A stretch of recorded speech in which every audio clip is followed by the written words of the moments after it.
Manjappuram mass മോട്ടോഴ്സിനായിരുന്നു നമ്മുടെ hero passion pro വണ്ടി നമ്മളത് വർക്കിംഗ് ചെയ്യുന്നുണ്ട്. അതിൻ്റെ ചെയിൻ സ്പ്രോക്കറ്റ് മാറ്റാനും അതുപോലെ ബാക്കിൽ ഇൻഡിക്കേറ്ററൊക്കെ മാറ്റാൻ വേണ്ടി എത്തിയതാണ്.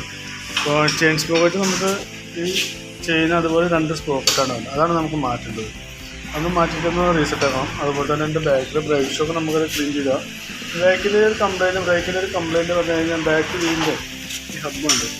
ഹബ്ബ് നല്ല രീതിയിൽ സ്ക്രാച്ച് ഉണ്ട് ഈ വീലിൻ്റെ ഉള്ളിൽ. ഇത് ശരിക്കും പറഞ്ഞാൽ നമുക്കൊരു ലൈറ്റ് കൊടുത്തിട്ട് ഒരു സ്ലീവ് ഇറക്കിയിട്ട് വേണം ചെയ്യണമെങ്കിൽ. എന്നാലാണ് ആ ബ്രേക്ക് സിസ്റ്റം പക്ക എവിടെ വന്നത്. ചെയ്യണമെങ്കിൽ നമുക്ക് 2-3 ദിവസം താമസമുണ്ട്. അപ്പോൾ തൽക്കാലം നമ്മൾ ഒന്ന് ക്ലീൻ ചെയ്തിടാം.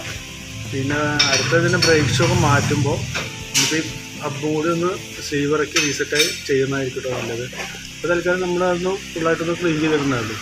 അപ്പോൾ അതുപോലെ നമ്മൾ ഇൻഡിക്കേറ്റർ മാറ്റാൻ വേണ്ടി വെച്ചിട്ടുണ്ട്. ഇൻഡിക്കേറ്റർ കൂടി മാറ്റുന്നുണ്ട്.